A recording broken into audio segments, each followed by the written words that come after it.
సుమన్ టీవీలో మీ personal and business promotions కోసం కింది నెంబర్కి కాంటాక్ట్ చేయండి.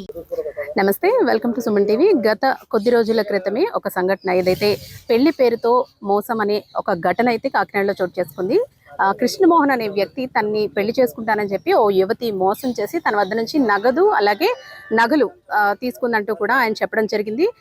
దీనికి సంబంధించి ఆ అమ్మాయి కూడా నిన్న స్పందించడం అయితే జరిగింది. అయితే ఇదంతా కావాలని నా మీద చేస్తున్న దుష్ప్రచారం అంటూ కూడా ఆయన చెబుతున్నారు. ప్రస్తుతం మనతో పాటు కృష్ణమోహన్ గారు ఉన్నారు, ఆయన అడిగి తెలుసుకుందాము. సార్ నమస్తే అండి.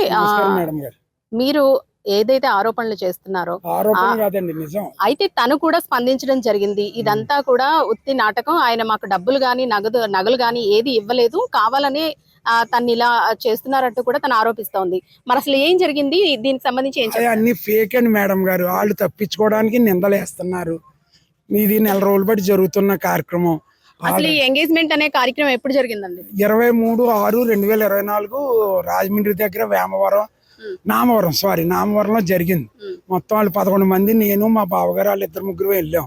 వాళ్ళు కంగారు పెట్టి అప్పుడప్పుడు ఎంగేజ్మెంట్ అంటే రాజమండ్రి బస్ స్టాండ్ ఎదురుంటే శుభమస్తులో పెళ్లి కూతురు వీళ్ళ మెంబర్లు అందరూ వచ్చారు. సీసీ ఫుటేజ్లు కూడా ఉన్నాయి. 25,000 రూపాయలు చీరలు, వడ్డానాలు అన్ని మొత్తం సమస్తం తీసుకున్నారు. అప్పుడే ఎంగేజ్మెంట్ తీసుకుంటాను 10 నుంచి 15,000 గుర్తులేదు నాకు.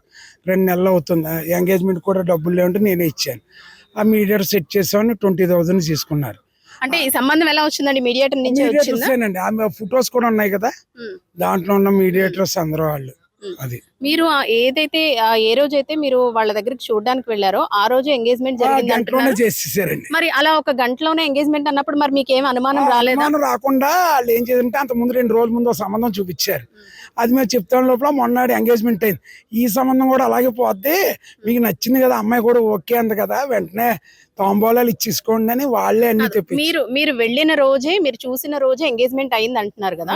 సో మరి ఈ అంటే ఎటువంటి గ్యాప్ లేకుండానే మీరు నగదు గానీ లేదంటే ఆ రోజు లేదు, ఆ మొన్నాడు అవి ఇవన్నీ అయిపోయాక మాకు అప్పులు ఉన్నాయండి, మా అమ్మాయిని ఇస్తున్నాం కదా, మాకు 2 lakhs ఉన్నాయి, అప్పులు తీర్చాలి, మరి అది ఇస్తారంటే ముందు చెప్పాలి కదా అన్నాం.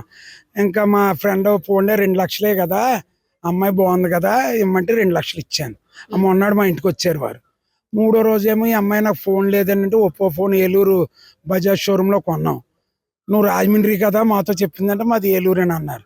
మళ్ళా ఈ అమ్మాయి అంటే అందరూ గేమర్స్, ఎవరేటో తెలియదు. నేను వాళ్ళ అమ్మని మాట్లాడుతున్నానండి, 2వ తారీఖు పెళ్లి మొత్తం పెట్టించాం. అంటే ఈ తతంగంలో ఎక్కువగా మీతో కాంటాక్ట్ లో ఉన్నది వాళ్ళ ఆ అమ్మాయి వాళ్ళ మదర్ అంటారు.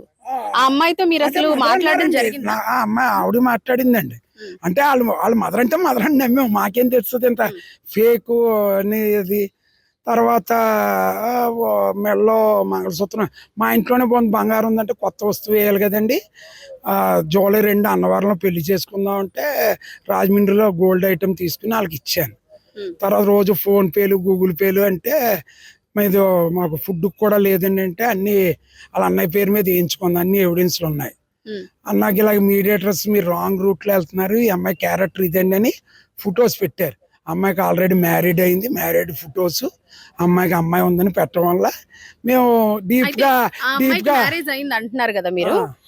ఇప్పటి వరకు జరిగిన వాటిలో ఎంగేజ్మెంట్ ఫోటోలు ఇవన్నీ కూడా మీరు షేర్ చేశారు, మీడియాలో బయటకు వచ్చాయంటే మీ దగ్గర నుంచే వచ్చాయి. పోలీస్ డిపార్ట్మెంట్ కి ఎవిడెన్స్ ఇచ్చినప్పుడు మీరు ఈ ఫోటోస్ ఇచ్చారు కదా, మరి మిగతా ఫోటోస్ అవన్నీ అంటే ఆ అమ్మాయికి పెళ్లి అయింది అంటున్నారు కదా, ఆ ఫోటోస్ అన్ని ఇచ్చారా? మొత్తం ఎటు జెడ్ తీసుకున్నారు పోలీస్ డిపార్ట్మెంట్. అమ్మాయి పెళ్లి అయినట్టు ఫోటో ఉంది, పాప ఒకటి ఉంది. అమ్మాయి అసలు పెళ్లే కాలేదు, పిల్లలే లేరంటుందిగా. అమ్మాయి ఫొటోస్ ఉన్నాయి మా దగ్గర, ఉన్నాయండి, స్టేషన్ లో ఇచ్చాను. తర్వాత అమ్మాయి ఫోన్ నెంబర్లు చేసే నెంబర్లు నాకేమో నీరజని చెప్పిందండి. ఇన్స్టాగ్రామ్ లో ప్రియాదేవి అని ఉందండి. వాళ్ళు ఒక అబ్బాయిని, ముస్లిం అబ్బాయిని చేసుకుంది, అతనితోనే ఉంటుంది. షేక్ బేగం అని అది ఒకటి వచ్చింది. రకరకాల ఐడీలు 3 town లో తీయించుకున్నాం మేము, ఫోన్ నెంబర్లు ఎట్టి. తీరా ఏలూరు వెళ్ళి అన్ని జొమాటోలని బుక్ చేస్తే మేము పేమెంట్లు చేసేవాళ్ళం కదా, ఆ జొమాటోలు పట్టుకుంటే వీళ్ళ అడ్రస్ చెప్పారు, మాకు అడ్రస్ కూడా చెప్పలేదు. తీరా అడ్రస్ అయితే వీళ్ళు ఏలూరులో 2 kilometers లోపల, అక్కడ వెళ్తే మమ్మల్ని అందరినీ నవ్వారు, ఇవన్నీ అలాంటి క్యాండిడేట్స్ ఉన్న ఏరియా, మీ పెద్దవాళ్ళు రాకూడదని. తీరా వెళ్తే వీళ్ళు వాళ్ళని తెలిసింది. అయితే ఆ అమ్మాయి మాత్రం వచ్చి తను కూడా కంప్లైంట్ చేస్తుంది, నాకు అసలు పెళ్ళే కాలేదు, పిల్లలు లేరు, నాకు తెలియకుండానే అప్పటికప్పుడు చూపించి ఎంగేజ్మెంట్ అనేది పెట్టారు అంటున్నారు కదా మేడం గారు.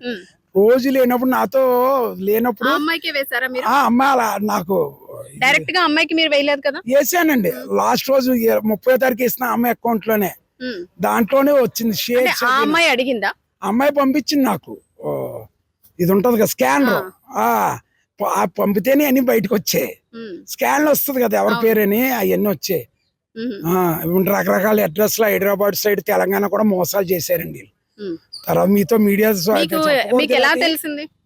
ఒక మీడియేటర్ పెట్టారండి. చీటర్ చాలా జాగ్రత్తగా ఉండండి, మీరు పెళ్లి చేసుకుంటున్నారు అంటే మేము ఎంక్వైరీ పెడితే ఇంకా నిజాలు తెలిసాయి. అన్ని నిజాలు తెలిసాయి. ఏలూరులో మేము స్వయంగా వెళ్తే మా కళ్ళతో మా బావగారు మా కజిన్స్ వెళ్తే వాళ్ళు డైరెక్ట్ గా దొరికారు ఆ పనులు చేస్తా. అది ఇప్పుడు మరి మీరు కంప్లైంట్ ఇవ్వడం జరిగింది కదా, కంప్లైంట్ అయిందండి. ఎఫ్ఐఆర్ వేసారు. ఇది సిఏ గారు ఎంక్వైరీ చేశారు, డిఎస్పీ గారు, ఎస్పీ గారు. ఇది నెల రోజులు బట్టి జరుగుతుందండి.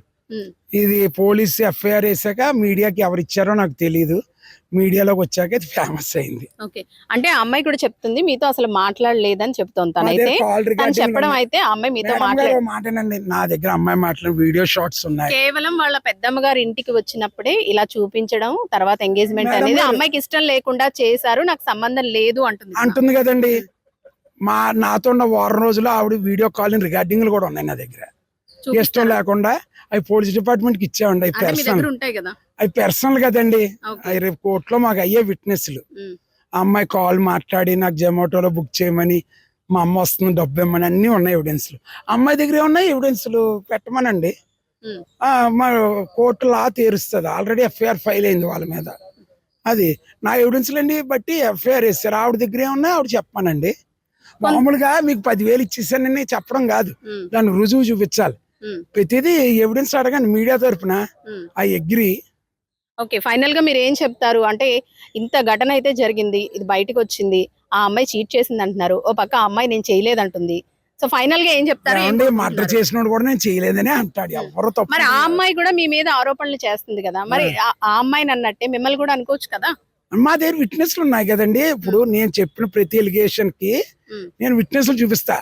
అమ్మాయిని కూడా చూపించమనండి. కాల్ రికార్డింగ్లు ఉన్నా, వీడియో రికార్డింగ్లు ఉన్నా పోలీస్ స్టేషన్కి వెళ్ళమనండి, న్యాయస్థానానికి వెళ్ళమనండి. ఇప్పుడు నేను ఇచ్చిన ఎవిడెన్స్లు బట్టే కదా 1 టౌన్ సిఏ గారు వేసారు. అది నేను సొసైటీలో గౌరవమైన వ్యక్తిగా ఉండబట్టి నేను బయటకు వచ్చాను. అంతకుముందు మోసపోయిన వాళ్ళు ఏ లేమేన్లో పరువు పోద్దని రాలేదు. ఇలాంటివన్నీ కట్టడి చేయాలనే నేను వచ్చి మీడియా పరంగా న్యాయం చెయ్యాలి, ఫర్దర్ గా ఎవరు మోసపోకూడదని. తరచూ మనము ఇలాంటి ఘటనలు చూస్తూనే ఉంటాం కదండి. చాలా మంది పెళ్లి పేరుతో, ప్రేమ పేరుతో ఇలా మోసాలు అనేవి కామన్ గా చాలా వరకు చూస్తున్నాం. ఎప్పుడైతే ఈ టెక్నాలజీ పెరిగిపోయిందో అప్పటి నుంచి ఈ మోసాలు కూడా పెరిగిపోయాయి. మరి మీకు ఎందుకు అనుమానం రాలేదు?